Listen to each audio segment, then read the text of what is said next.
Hey, what's up, guys? How y'all doing today? Well, baby, you're Wendy Williams' guardian. You are shucking and jiving, doing the thing. You are doing everything you can to make sure you don't go to jail for a very, very long time. Y'all, do you know Wendy Williams' guardian has just broken silence? She wants you to know that her and Wendy are the best of friends.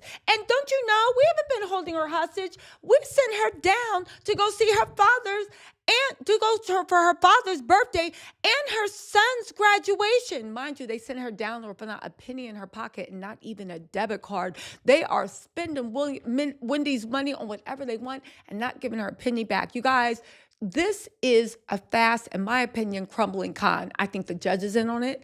I definitely know Sabrina, the guardian's in on it. And I think that law firm that handles this type of things is 100% in it. But y'all, let's get into this report by Foda Bamedile from The Blast, saying Wendy Williams' guardian has broken silent amid New York agency investigations. She said, as New York agencies investigate Wendy Williams' guardianship, the lawyer for her court-appointed guardian, Sabrina Morrissey, if you have anyone that is being cared for by Sabrina, you need to run and go and get an independent evaluation too. Sabrina Morrissey is pushing back, calling recent media coverage untrue, inaccurate, incomplete, and misleading. I think that is all lies. Now, here's the gag. I think that anybody that knows anything about court is rolling their eyes saying, Sabrina, baby girl, you are done for, okay? However, and this is the most important thing, they're saying, Sabrina, you are done for. However, I don't think Sabrina is doing all this for court, because she knows she's done for. That's why she's trying to distance herself. As a matter of fact, Gina, who runs advocacy groups for elder abuse, okay, she was on the Breakfast Club, and she actually said that Sabrina saying, oh, me and Wendy are so tight. But when Wendy was in the hospital, she stood outside Wendy's door listening. She didn't even want to go in and even address Wendy. And she's supposed to be the person that's caring for Wendy, this Sabrina Morrison. But again, I think Sabrina is worried about other Wendys coming forward, because if they had the balls to do this to Wendy Williams, how many other people in New York, people were like, yo, get my dad out of here. You can have your little thing. I just want him out of here. Like, I'm just saying, I think this might actually be a pattern. But let's get into this, right? They're saying this response comes after much scrutiny from Wendy's family and friends who insist she's mentally capable, contradicting claims made by her conservator. Now, Sabrina and that law firm keep saying that, but they went to Lenox Hill and had an independent evaluation to see if she is mentally competent. She scored 10 out of 10. Again, it doesn't mean that she doesn't get confused sometimes, even though she sounds like herself. But in order for you to have that level of guardianship that Sabrina was implementing on Wendy, you have to be basically like a baby. Like, you cannot even function or without anybody helping you do anything.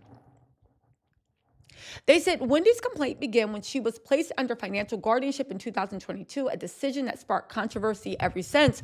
We were one of the first people that actually rang the bell. I mean, along with the whole internet, everybody was pulling for Wendy, but rang the bell at the fact that this guardianship does not seem to be legal. They cut her family out, did not ask if anybody in her family at all would like to be a part of anybody in her family at all would like to be a part of the guardianship like that. They didn't act Wendy's thing. They brought in an independent person who Wendy hates, and Wendy is always beefing with. Hold on real. Okay, let's get back into this. They say Sabrina Morrison's attorney, who Wendy Williams is paying for. That's right, Sabrina Morrison is having an attorney to defend herself that she's making Wendy pay for. Emphasized that the guardianship was not her decision, but was instead ordered by a judge after Wendy was declared legally incapacitated last August. The ruling followed her 2023 diagnosis of STD, a degenerative condition that leads to cognitive and behavioral decline. The lawyer also acknowledged that the FTD causes progressive memory loss, reinforcing concerns about Wendy's condition. He also noted that the former talk show host is receiving top care in a facility equipped with a spa, a workout room, excellent food, a dining room, and outside terraces, and one that she does not want to be on. She already said that every time she talked to people, she was confined to that floor. On top of that, that is just nothing but a high fancy prison. You can't see your son. You have to beg the judge, literally beg the judge to see your father, who is at the end of his life. That might be the last time. No family is allowed to see you. And every time you clap up, they take your cell phone. And you're trying to say this is comfortable. And again, I am side-eyeing that judge, because why can't somebody in Wendy's family actually care for her? And Wendy has a very educated and very loving family. Despite these reassurances, Wendy has been pushing for change. Her attorney reportedly attempted to terminate the guardianship last year, but the request was denied by the same judge that literally made her beg to go to her son's graduation and her father's birthday and let the guardian send her down there with no debit card, no money, no nothing. However, Morris's lawyer confirmed that she is free to try again, and Wendy is actually doing that. TMZ reports that in the letter from the lawyer, they emphasize that Wendy is not isolated from her family and can reach out to visit them anytime. That is a lie, according to her family. The attorney emphasized that false statements about Wendy Williams, her condition, and guardianship harm Wendy and her interests and undermine protection created by the court for her health and welfare. Keep in mind, the people undermining this is Wendy herself. While her guardian's lawyer insists, the one that Wendy's playing for, that Williams has full access to her family and luxurious amenities in New York, Wendy tells a different story. According to reports, Wendy stands by the fact that visitors have been largely restricted with only a few exceptions since she entered assisted living. Though the Guardian pointed out that Wendy traveled to Florida twice to see her family, sources revealed that a judge initially denied a visit planned for her father's birthday.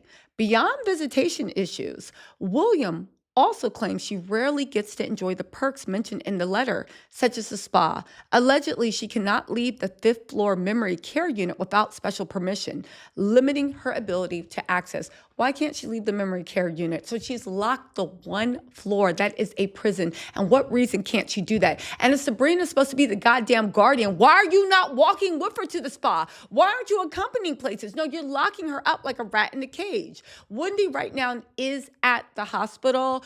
The lawyers are circling. She has a lot of people in her care. There's a lot going on. But Sabrina Morrison, she should be ashamed of herself. An independent psychiatrist reportedly examined Wendy on Monday, administered cognitive tests, and found that she passed both tests with flying colors. Listen, at the end of the day, they are initiating a probe. Adult Protective Services recently interviewed Wendy for her living conditions at the New York Assisted Living Facility. Adult Protective Services has reached out to her inner circle, including her niece, Alex Fine, questioning the restriction placed on her under guardianship. As part of the investigation, law enforcement, as you guys know, they conducted that welfare check. Wendy had a plan that was given to her by Gina.